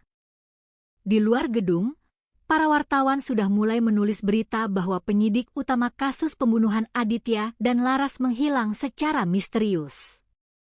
Publik mulai berspekulasi bahwa Bima mungkin terlibat dalam konspirasi dengan Reno. Di tengah kekacauan itu, seorang petugas IT datang dengan wajah tegang. Ia menunjukkan hasil pelacakan sinyal ponsel Bima. Lokasi terakhir tercatat di daerah Kaliurang, tepat di sekitar villa tua tempat mereka menemukan video Reno sebelumnya. Raffi langsung berdiri. Ia bersikeras ingin ikut ke lokasi. Hendra sempat menolak, tapi akhirnya mengizinkan dengan pengawasan ketat. Malam itu, tim gabungan berangkat lagi ke arah lereng gunung. Kabut turun lebih pekat dari sebelumnya. Ketika mereka tiba di area villa, semuanya tampak sama. Namun, di salah satu jendela villa, terlihat cahaya redup. Mereka mendekat perlahan. Dari dalam terdengar suara samar. Ketika pintu didorong pelan, lampu senter menyorot ruangan yang kini lebih berantakan. Di tengah lantai, ada meja kayu dengan sebuah ponsel menyala. Layar ponsel menampilkan video langsung. Dalam video itu, terlihat Kompol Bima duduk di sebuah kursi, mengenakan pakaian yang sama seperti terakhir kali terlihat di kantor. Ia menatap kamera dengan wajah tenang dan berkata, "Aku tahu sekarang apa yang dimaksud Reno dengan bayangan. Kadang, bayangan itu bukan milik orang lain, tapi milik kita sendiri." Video berhenti, layar ponsel menjadi hitam. Raffi merasakan bulu kuduknya berdiri. Ia menatap ke sekeliling ruangan, tapi tidak ada siapapun di sana. Hanya suara angin yang menembus celah dinding. Di meja, di samping ponsel itu, tergeletak selembar foto lama. Foto itu memperlihatkan Bima dan Reno berdiri bersama di depan sebuah bengkel kecil bertahun-tahun lalu. Di belakang foto itu, ada tulisan tangan, "Akhir selalu kembali ke awal." Kabut malam menebal di sekitar villa tua di lereng Kaliurang. Tim penyidik berdiri memandangi ruangan yang kini sunyi, hanya diterangi oleh sorot lampu senter. Ponsel di atas meja masih menampilkan layar hitam. AKBP Hendra berdiri tegak, sementara Raffi berjongkok memeriksa foto lama yang baru ditemukan. Wajah muda Kompol Bima dan Reno di depan bengkel kecil itu terlihat akrab, keduanya tersenyum lebar. Tulisan di belakangnya, "Akhir selalu kembali ke awal," membuat udara di ruangan terasa semakin dingin. Raffi memeriksa bagian belakang meja. Di sana, ia menemukan sebuah flash disk kecil yang disembunyikan dengan lakban hitam. Ketika dicolokkan ke laptop forensik, muncul satu file video baru. Dalam video itu, terlihat Bima duduk di ruangan yang sama, berbicara langsung ke kamera dengan wajah letih. Ia berkata bahwa ia akhirnya memahami maksud permainan Reno. Bahwa kebenaran tidak lagi berdiri di antara hitam dan putih, tapi berada di tengah bayangan yang dibuat manusia sendiri. Bima menatap kamera lama, lalu menambahkan kalimat yang membuat semua orang membeku. Ia berkata bahwa Reno tidak bekerja sendirian, dan bahwa ia sendiri pernah menjadi bagian dari permainan itu tanpa sadar. Ia menutup video dengan kalimat pendek, "Jika kalian melihat ini, berarti cerita belum selesai." Setelah video berhenti, layar komputer menampilkan pesan otomatis. File berikut akan terbuka saat waktu yang tepat. Sinyal ponsel di ruangan itu tiba-tiba aktif kembali. Di layar muncul notifikasi berita daring dengan judul besar, "Kebenaran kasus Bantul. Apakah Kompol Bima pengkhianat atau korban?" Di bawahnya, ada potongan video pengakuan Bima yang baru saja mereka lihat, kini tersebar luas di media sosial. Hendra menatap layar itu dengan wajah tegang. Ia sadar video itu sengaja dibocorkan oleh Reno untuk membuat publik ragu terhadap integritas kepolisian. Sementara itu, di sebuah ruang sempit di pusat kota, seorang pria duduk di depan beberapa monitor. Wajahnya tidak terlihat jelas. Di salah satu monitor, tampak wajah Reno yang sedang berbicara dalam rekaman video baru yang belum disiarkan. Reno berkata dengan nada tenang, "Manusia akan selalu mencari pahlawan untuk disalahkan dan penjahat untuk dibenci. Tapi dalam dunia yang penuh kebohongan, keduanya bisa saja orang yang sama. Ia tersenyum samar. Kota ini tidak butuh kebenaran, hanya butuh cerita yang bisa dipercaya. Dan aku sedang menulis akhirnya sekarang. Beberapa jam kemudian, Kepolisian Yogyakarta menerima laporan dari stasiun televisi lokal. Seseorang mengirimkan paket berisi flash disk dan surat tanpa nama. Dalam flash disk, terdapat rekaman wawancara antara Reno dan seseorang yang belum dikenali. Reno berbicara tentang sebuah proyek yang ia sebut Bayangan Nusantara. Ia berkata bahwa permainan ini bukan hanya tentang pembunuhan Aditya dan Laras, tetapi tentang bagaimana masyarakat bisa diarahkan untuk mempercayai narasi yang diciptakan oleh segelintir orang. Surat yang disertakan hanya berisi 2 kalimat. Bayangan pertama sudah selesai. Bayangan kedua segera dimulai. Kabar itu membuat suasana di markas kepolisian tegang. AKBP Hendra memerintahkan seluruh unit siaga. Ia tahu Reno bukan hanya seorang kriminal, tetapi seorang dalang yang memahami cara memutar opini publik. Raffi duduk di ruang penyidik, memandangi papan kasus yang kini dipenuhi peta dan foto baru. Di tengah papan, ia menempelkan 2 foto bersebelahan, Bima dan Reno. 2 orang yang dulu bersahabat, kini terpisah oleh garis merah tebal. Malam semakin larut. Raffi berjalan ke balkon dan menatap langit yang gelap. Dari kejauhan, di antara lampu jalan, ia melihat seseorang berdiri di bawah payung hitam. Sosok itu menatap ke arahnya, lalu berjalan perlahan menjauh. Raffi tidak yakin siapa orang itu, tapi di tanah tempat sosok itu berdiri, ia melihat sesuatu yang berkilat kecil. Ketika ia turun untuk memeriksa, di sana hanya ada sebuah ponsel tua yang masih menyala. Di layarnya, muncul pesan 1 baris. Akhir cerita akan ditulis di tempat pertama mereka bertemu. Raffi menatap pesan itu lama. Ia tahu tempat itu, sebuah bengkel tua di pinggiran kota, tempat Bima dan Reno dulu bekerja bersama. Ia merasakan bulu kuduknya berdiri. Malam itu, ia menatap ke arah gunung yang samar di kejauhan. Hujan belum berhenti, dan di antara bunyi derasnya air, ia seakan mendengar suara tawa yang jauh tapi jelas. Subuh baru menyentuh kota Yogyakarta ketika Raffi mengendarai mobilnya menuju selatan. Jalanan masih lengang. Di kursi sebelahnya, tergeletak ponsel tua dengan pesan terakhir yang membuatnya tidak bisa tidur. Akhir cerita akan ditulis di tempat pertama mereka bertemu. Ia tahu kemana harus pergi. Sebuah bengkel kecil di daerah pinggiran kota, tak jauh dari Cebongan. Tempat itu sudah ditutup bertahun-tahun, tapi di sanalah segalanya dimulai. Di sanalah Kompol Bima dan Reno Saputra pernah bekerja bersama, jauh sebelum semuanya berubah menjadi permainan berbahaya. Ketika mobilnya berhenti di depan bangunan itu, udara pagi terasa dingin dan berat. Dinding bengkel sudah retak, catnya mengelupas. Plang tua di atas pintu masih tertulis samar, R&B Service. Huruf R dan B yang dulu berarti Reno dan Bima. Raffi menarik napas panjang sebelum melangkah masuk. Bau oli dan besi karat masih terasa.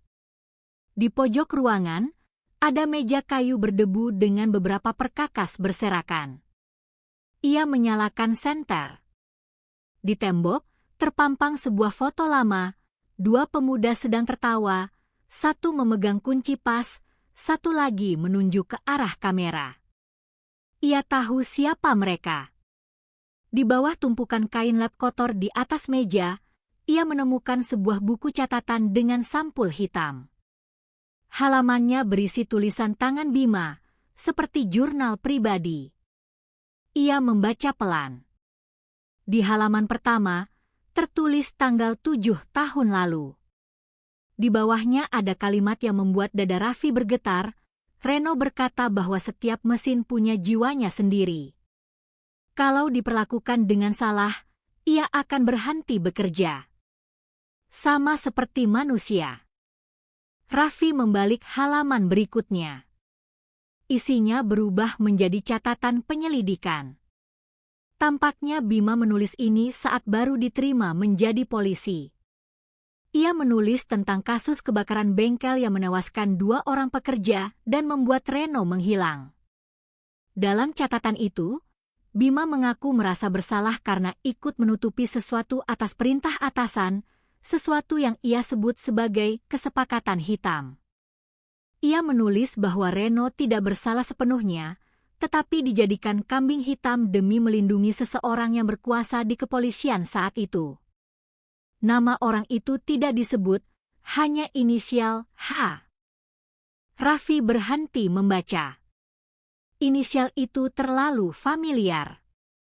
AKBP Hendra. Pikirannya berputar cepat. Bisa jadi, Reno kembali bukan untuk balas dendam pribadi, melainkan untuk membuka rahasia lama yang selama ini disembunyikan.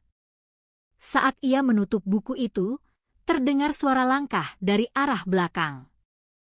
Ia menoleh cepat. Seorang pria paruh baya berdiri di pintu dengan wajah teduh tapi mata tajam. AKBP Hendra. Raffi menelan ludah, berusaha terlihat tenang. Ia berkata bahwa ia datang mencari petunjuk, tapi Hendra hanya tersenyum tipis. Ia melangkah pelan ke arah meja. Saya sudah tahu ada seseorang yang akan datang ke tempat ini, kata Hendra. Tidak ada rahasia yang bisa disembunyikan selamanya. Suaranya tenang tapi dingin. Ia kemudian menatap Raffi dan bertanya apakah ia sudah membaca buku catatan itu. Raffi menjawab ya, dan bertanya apakah semua yang tertulis di dalamnya benar. Hendra tidak menjawab selama beberapa detik. Lalu ia berkata pelan, terkadang kebenaran hanya membuat dunia runtuh lebih cepat. Ia mengaku bahwa dulu memang ada kesalahan dalam penyelidikan kebakaran bengkel. Reno dijadikan tersangka untuk menutupi nama besar yang terlibat dalam penyelundupan suku cadang ilegal. Ia sendiri adalah bagian dari tim itu, dan Bima tahu segalanya. Apakah Reno tahu tentang keterlibatan Anda? Tanya Raffi. Wajah Hendra berubah tegang. Ia menjawab bahwa Reno tahu, tapi tidak bisa membuktikan. Karena itulah Reno menciptakan permainan ini, agar kebenaran keluar bukan lewat laporan, tapi lewat cerita yang tidak bisa dikendalikan siapapun. Hendra berkata lagi bahwa Bima terlalu dekat dengan Reno di masa lalu. Ia mencoba memperbaiki kesalahan dengan menyelidiki sendiri, tapi akhirnya terjebak di antara kebenaran dan pengkhianatan. Menurut Hendra, hilangnya Bima bukan karena diculik, tapi karena ia sendiri memilih menghilang. Kata-kata itu mengguncang Raffi. Ia menatap Hendra dengan tajam dan berkata bahwa publik berhak tahu apa yang sebenarnya terjadi. Tapi sebelum ia bisa melangkah keluar, Hendra menahan bahunya. Ia berbisik, orang-orang tidak butuh kebenaran. Mereka hanya butuh sesuatu untuk dipercaya. Kalimat itu sama persis dengan yang pernah diucapkan Reno dalam video. Saat Raffi menatapnya lebih dekat, ia melihat sesuatu di mata Hendra, dingin, tapi juga lelah. Ia tidak tahu apakah di hadapannya sekarang seorang penjahat atau korban dari permainannya sendiri. Dari luar, terdengar suara motor mendekat.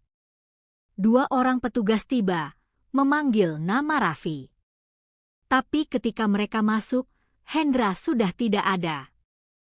Pintu belakang terbuka, hanya meninggalkan jejak sepatu menuju arah sawah. Raffi berdiri terpaku di tengah bengkel, memegang catatan hitam yang kini terasa berat di tangannya. Di luar, kabut mulai naik dari lembah. Dalam hati ia tahu, permainan ini sudah lebih dari yang ia bayangkan. Reno mungkin hanya membuka pintu, tapi di baliknya ada bayangan yang jauh lebih gelap. Bayangan yang hidup di dalam tubuh institusi itu sendiri. Di halaman terakhir buku catatan Bima tertulis satu kalimat pendek dengan tinta yang sudah pudar. Kebenaran itu bukan musuh kebohongan, ia musuh dari kenyamanan. Raffi menutup buku itu perlahan. Ia menatap ke arah matahari yang mulai muncul di balik kabut dan berbisik pelan bahwa ia tidak akan berhenti sampai bayangan terakhir terungkap. Pagi itu, kabut di pinggiran kota Yogyakarta belum juga terangkat. Raffi berdiri di depan bengkel tua, menatap jejak sepatu yang mengarah ke sawah. Jejak itu milik AKBP Hendra, yang menghilang hanya beberapa menit sebelum petugas tiba. Udara pagi terasa berat. Raffi kini menggenggam buku catatan hitam peninggalan Kompol Bima, satu-satunya kunci untuk membuka rahasia masa lalu yang menghubungkan tiga nama, Bima, Reno, dan Hendra. Ada satu halaman yang membuat Raffi berhenti lama. Halaman itu kosong, hanya ada noda tinta berbentuk setengah bulat. Di bawah noda itu, tercetak samar bekas tulisan yang terhapus. Jika aku hilang, kebenaran akan datang lewat gelombang. Gelombang. Kata itu seperti petunjuk. Mungkin maksudnya siaran radio atau frekuensi tertentu. Ia membawa buku itu kembali ke markas. Di ruang forensik, tim IT menemukan sesuatu yang tidak biasa. Dalam laptop pribadi Bima, ada program sederhana yang aktif setiap pukul 2 dini hari. Program itu otomatis mengirimkan sinyal transkripsi ke sebuah server radio amatir di Sleman. File yang dikirim bernama Bayangan 1. Ketika diputar, suara gemerisik terdengar lebih dulu, kemudian muncul suara pelan. Suara Bima. Ia berkata bahwa kebenaran tentang kasus Laras dan Aditya hanyalah permukaan. Bahwa semua ini berakar dari kesalahan masa lalu di bengkel 7 tahun lalu. Ia mengaku pernah membantu menutup kasus penyelundupan suku cadang atas perintah atasannya, yang tak lain adalah Hendra. Reno mengetahui itu dan sejak saat itu, ia bersumpah akan memperlihatkan kepada dunia bagaimana kebohongan bisa terlihat seperti kebenaran. Suara Bima bergetar. Ia menyesal tapi juga takut. Ia berkata bahwa Reno bukan orang jahat sepenuhnya. Ia hanya menciptakan permainan untuk menunjukkan betapa mudahnya manusia dimanipulasi oleh narasi. Bima menutup pesannya dengan kalimat, "Jika suatu hari aku menghilang, jangan cari tubuhku. Cari pesanku yang tersisa di udara." Suara itu berakhir. Ruangan menjadi hening. Semua orang menatap Raffi. Pesan itu membuktikan bahwa permainan Reno belum selesai. Beberapa jam kemudian, berita besar muncul di media nasional. Rekaman pengakuan Bima yang bocor beberapa hari lalu kini diputar kembali dengan potongan baru. Dalam potongan itu, ada suara lain selain Bima, suara yang menyerupai Hendra, menyebutkan bahwa kebohongan harus dijaga demi ketertiban. Publik kembali terpecah. Raffi tahu, Renolah yang menyebarkan video baru itu. Setiap langkah yang mereka ambil, Reno sudah lebih dulu menyiapkan jawabannya. Menjelang malam, Raffi menerima panggilan telepon dari nomor tidak dikenal. Suara di seberang pelan, seperti berbisik di antara angin. "Kau telah menemukan catatan hitam itu. Kebenaran tidak boleh berhenti di meja penyidik, tapi harus keluar ke dunia." Sebelum sambungan terputus, Raffi mengenali suara itu. Kompol Bima. Tubuhnya gemetar. Ia mencoba melacak panggilan itu, tapi sinyalnya hilang di tengah pegunungan utara Sleman, di sekitar jalur lama menuju hutan pinus Pakem. Ponsel Hendra tidak aktif. Raffi akhirnya memutuskan untuk bergerak sendiri. Malam itu, ia menyusuri jalan menuju utara. Langit gelap, hanya ditemani suara serangga malam dan sorotan lampu mobil. Ketika sampai di kawasan hutan pinus, kabut turun tebal. ia memarkir mobil dan melanjutkan dengan berjalan kaki. Di antara pepohonan, ia melihat cahaya redup seperti dari lampu minyak. Ia mendekat perlahan. Di sana, di bawah pohon besar, berdiri sebuah gubuk kayu sederhana. Di dalamnya, terdengar suara radio tua yang berderak pelan, memutar pesan rekaman yang sama dengan yang ia dengar siang tadi. Namun kini, ada tambahan di akhir rekaman. Suara Bima berkata pelan bahwa ia masih hidup, tapi tidak bisa kembali karena kebenaran yang ia simpan bisa menghancurkan banyak orang. Ia berpesan kepada Raffi untuk tidak percaya pada siapapun, bahkan pada dirinya sendiri, karena Reno telah menyusup ke setiap sisi cerita. Pesan itu berakhir dengan bunyi desir panjang dan kalimat terakhir. Bayangan kedua akan mulai dari dalam institusi. Raffi berdiri membeku di depan radio tua itu. Angin malam berhembus membawa aroma tanah basah. Di meja kayu di sebelah radio, ada selembar kertas dengan tulisan tangan yang sama seperti di buku catatan. Kau sudah di jalur yang benar, tapi bayangan belum menunjukkan wajah aslinya. Ketika ia menatap keluar, di balik kabut, ia melihat siluet seseorang berdiri diam di tepi hutan. Sosok itu mengenakan jaket gelap, tapi wajahnya tidak terlihat. Hanya sorot mata yang tajam menatap ke arahnya, sebelum perlahan mundur dan menghilang di antara kabut. Raffi menatap kosong ke arah hutan yang kini sunyi. Ia tahu satu hal, permainan ini belum berakhir. Reno mungkin masih bersembunyi. Bima mungkin masih hidup. Tapi kini, bayangan telah bergerak ke arah yang lebih besar, sebuah permainan yang bukan lagi tentang pembunuhan dua orang muda, tapi tentang kebenaran yang bisa mengguncang seluruh negeri. Pagi itu, langit Yogyakarta diselimuti awan kelabu. Udara terasa berat, seolah kota ikut menanggung beban dari berita yang sedang mengguncang negeri. Di setiap sudut jalan, orang-orang berbicara pelan tentang rekaman suara Kompol Bima, kebocoran data kepolisian, dan nama-nama besar yang disebut di dalamnya. Media menayangkan wajah Reno Saputra dengan dua sisi yang berbeda, dalang pembunuhan atau pahlawan yang melawan kebohongan. Di dunia maya, ribuan orang berdebat tanpa arah. Tidak ada yang tahu siapa yang bersalah dan siapa yang hanya menjadi korban. Di markas kepolisian, suasana tidak kalah tegang. Beberapa petugas saling menatap curiga. Raffi berjalan cepat melewati lorong. Ia baru saja menerima laporan bahwa AKBP Hendra terlihat di stasiun Lempuyangan bersama seorang pria yang belum dikenal. Ketika tim bergerak ke lokasi, keduanya sudah menghilang. Ruang rapat yang biasanya ramai kini penuh desas-desus. Beberapa perwira menuduh Raffi mengetahui lebih banyak daripada yang ia laporkan. Di tengah keributan itu, alarm sistem komputer tiba-tiba berbunyi.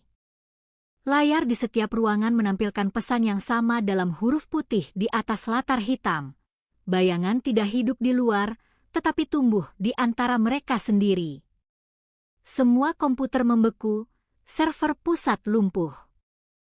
Dalam hitungan menit, ribuan data lama terkirim otomatis ke media nasional. Raffi tahu ini bukan ulah peretas biasa. Polanya mirip dengan pesan transkripsi milik Reno. Beberapa jam kemudian, jaringan berita menayangkan berkas rahasia kepolisian yang bocor. Di dalamnya tertulis catatan lama tentang proyek pengawasan digital antara lembaga kepolisian dan sebuah perusahaan otomotif besar di Jakarta tahun 2016. Proyek itu disebut dengan nama sandi O13 dan dihentikan setelah kebocoran data besar. Di antara nama-nama teknisi proyek itu, terdapat satu nama yang membuat Raffi terdiam lama, Reno Saputra. Raffi mulai memahami. Semua ini bukan hanya dendam pribadi. Reno pernah menjadi bagian dari sistem yang kini ia hancurkan. Ia mengenal cara kerja data, kode, dan jaringan. Ia tahu kelemahan setiap sistem dan kelemahan setiap manusia di baliknya. Sore hari, Raffi menerima pesan trankripsi di laptopnya. Kodenya sama dengan yang digunakan Kompol Bima. Pesan itu hanya satu kalimat. Hendra tidak bekerja sendirian. Ada sosok lain bernama Omega yang mengatur permainan ini sejak awal. Semua berawal dari proyek O13 di Jakarta. Raffi segera memeriksa catatan hitam milik Bima. Di halaman terakhir, ia menemukan catatan kecil O13 Jakarta. Ia meminta tim siber menelusuri catatan itu. Hasilnya membuat seluruh ruangan terdiam. Proyek O13 ternyata melibatkan beberapa perwira tinggi yang masih aktif, termasuk Hendra. Malam turun perlahan. Raffi duduk sendirian, menatap papan kasus di dinding. Di sana terpajang foto Bima, Reno, dan kini Hendra. 3 wajah dengan garis merah yang saling terhubung membentuk lingkaran.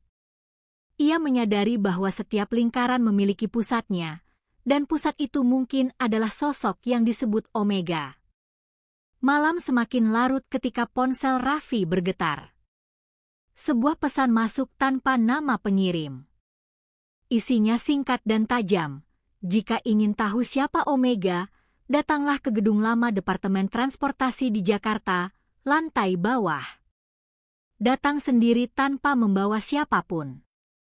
Raffi menatap layar ponsel itu lama. Ia tahu ini mungkin jebakan. Namun, ia juga tahu tidak ada jalan kembali.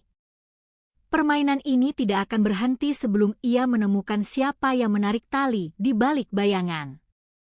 Di tempat lain yang tidak diketahui, Reno duduk di depan sebuah monitor besar. Di layar, terlihat wajah Raffi melalui kamera pengawas. Ia tersenyum tipis. Di sampingnya, berdiri seorang pria tua berjas gelap dengan rambut memutih dan sorot mata dingin. Pria itu menepuk bahu Reno perlahan dan berkata, "Kita telah berhasil membuat dunia percaya pada kebohongan yang tampak lebih indah dari kebenaran." Reno menunduk hormat. Pria itu disebut dengan nama sandi, Omega. Ia menatap layar yang memperlihatkan mobil Raffi melaju menuju Jakarta. Di luar ruangan, hujan turun perlahan. Lampu-lampu kota berpendar di atas aspal basah, seperti pantulan bayangan yang tak pernah bisa dihapus. Perjalanan dari Yogyakarta ke Jakarta memakan waktu hampir 9 jam. Langit di atas tol terlihat berat, menggantungkan rahasia yang belum siap diungkap. Raffi menyetir sendirian. Di kursi sebelahnya, buku catatan hitam milik Kompol Bima tergeletak. Menjelang malam, lampu-lampu kota Jakarta mulai menyala, gedung-gedung tinggi menjulang seperti menatap dingin. Ia tahu, setiap kilometer yang ia tempuh semakin dekat ia dengan pusat permainan yang telah menelan banyak nyawa. Pukul 9 malam, Raffi tiba di depan gedung lama Departemen Transportasi. Hujan baru saja berhenti. Bangunannya kusam, dindingnya dipenuhi lumut. Ia melangkah masuk melewati pagar besi yang setengah terbuka. Setiap langkahnya menimbulkan gema di lorong yang panjang dan gelap. Ia menyalakan senter dan menuruni tangga menuju lantai bawah tanah.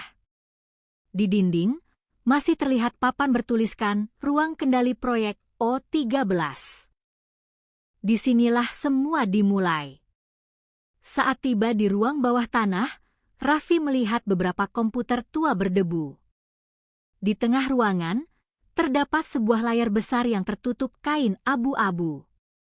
Ia menarik kain itu perlahan. Layar menyala otomatis, menampilkan simbol huruf Yunani berbentuk omega berwarna merah. Dari pengeras suara, muncul suara yang sangat dikenalnya. Suara Reno Saputra. Reno berkata bahwa sistem yang pernah mereka bangun di tempat itu tidak pernah benar-benar dimatikan. Ia menjelaskan bahwa O13 bukan sekadar proyek pengawasan, melainkan percobaan untuk mengendalikan arus informasi publik. Semua berita, komentar, bahkan opini masyarakat dapat diarahkan secara halus melalui jaringan algoritma yang dikendalikan dari ruangan itu. Reno menambahkan bahwa dirinya dulu hanyalah teknisi muda yang menemukan penyimpangan itu. Namun, ketika ia berusaha melapor, ia justru dijadikan kambing hitam. Suara Reno berhenti. Lalu terdengar suara lain yang lebih tua dan dalam. Suara AKBP Hendra. Hendra menjelaskan bahwa proyek itu dijalankan atas perintah sebuah kelompok rahasia bernama Bayangan Nusantara, dipimpin oleh seorang pria yang dikenal dengan nama Sandi Omega. Tiba-tiba, dari ujung ruangan terdengar langkah pelan. Seseorang muncul dari balik bayangan. Pria itu mengenakan jas hitam, usianya sekitar 60 tahun, rambutnya putih bersih, tatapannya tajam namun tenang. Raffi tahu, di hadapannya kini berdiri Omega. Omega berbicara dengan nada rendah. Ia mengatakan bahwa manusia selalu takut pada kekacauan, karena itu ia menciptakan sistem yang dapat menjaga keteraturan dengan cara mengendalikan informasi. Ia menatap Raffi lama. Kebenaran hanyalah alat, bukan tujuan, katanya. Kebohongan yang membuat masyarakat tenang seringkali lebih berguna daripada kebenaran yang menimbulkan kekacauan. Di layar besar, muncul rekaman wajah Kompol Bima. Ia duduk di ruangan yang sama, berbicara dengan nada lemah. Ia mengatakan bahwa ia memilih menghilang karena tidak sanggup lagi menanggung beban rahasia yang ia ketahui. Ia menyebut nama Omega sebagai orang yang sebenarnya menarik semua tali. Namun sebelum video berakhir, wajah Bima menoleh ke arah kamera, seolah melihat seseorang di belakangnya. Kemudian layar gelap. Omega menatap Raffi sambil berkata bahwa Bima masih hidup, tapi hanya jika ia tetap diam. Jika Raffi memilih membuka rahasia ini, semua bukti akan hilang bersama nyawa Bima. Raffi menatap pria tua itu dengan mata berapi-api. Ia tahu ancaman itu nyata, tapi ia juga tahu bahwa diam berarti mengkhianati semua yang telah berkorban. Ia teringat pesan terakhir di buku catatan Bima. Kebenaran memang bisa menghancurkan, tapi kebohongan bisa membunuh lebih perlahan. Dari arah tangga, suara langkah cepat terdengar. Beberapa orang berpakaian hitam masuk membawa senter dan senjata. Layar besar di ruangan itu mulai bergetar. Simbol Omega di tengahnya berubah menjadi tulisan pendek. Sistem akan menghapus dirinya dalam 10 menit. Raffi segera mengambil foto layar dan lari ke arah tangga. Di belakangnya, suara mesin berdesis seperti sesuatu sedang meledak pelan. Ketika ia sampai di permukaan, gedung itu gelap total. Dari jauh, terlihat kilatan cahaya di bawah tanah, lalu api kecil muncul di jendela lantai bawah. Raffi menatap ke belakang untuk terakhir kali sebelum berlari jauh. Malam itu, Jakarta sunyi. Di langit, asap tipis membentuk pola samar menyerupai huruf Omega. Subuh menyelimuti Jakarta dengan kabut tipis. Api yang membakar ruang bawah tanah gedung lama Departemen Transportasi telah padam, namun sisa asap masih menempel di udara. Tim pemadam menemukan puing-puing logam yang meleleh dan serpihan kaca. Tidak ada tanda siapapun yang selamat dari ruang itu. Raffi berdiri di pinggir garis polisi, pakaiannya penuh debu. Ia tahu Omega sudah memperkirakan semua ini. Penghancuran ruangan itu bukan sekadar untuk menghapus bukti, tetapi juga untuk meninggalkan pesan bahwa tidak ada kebenaran yang abadi. Namun di balik semua kehancuran itu, Raffi masih memegang satu hal yang tersisa, buku catatan hitam milik Kompol Bima. Beberapa hari setelah kejadian, Raffi duduk di sebuah kamar kos sederhana di daerah Rawamangun. ia membuka buku catatan itu dari awal. Di halaman terakhir, ia menemukan lembaran tambahan yang sebelumnya menempel rapat. Di sana, tertulis dengan tulisan tangan Bima yang lebih tergesa-gesa, seolah ditulis dalam pelarian. Bima menulis bahwa kebenaran tidak pernah sepenuhnya milik siapapun. Ia menyebut bahwa Reno hanyalah cermin dari kesalahan yang pernah ia buat. Ia menulis, jika dunia terus memilih kenyamanan daripada kejujuran, maka bayangan akan terus lahir dengan wajah yang berbeda. Raffi mengerti bahwa permainan Reno tidak sekadar balas dendam, melainkan sebuah peringatan. Sore itu, Raffi dipanggil ke markas besar. Komisi Pengawas Internal ingin mendengarkan seluruh kesaksiannya. Ia menceritakan semuanya, mulai dari kasus kematian Aditya dan Laras hingga pertemuannya dengan Omega. Para pejabat mendengarkan dengan wajah kaku. Setelah ia selesai, salah satu dari mereka berkata bahwa penyelidikan terhadap proyek O13 akan dibuka kembali. Namun, ia juga menambahkan bahwa banyak data yang sudah hilang dan banyak orang yang memilih diam.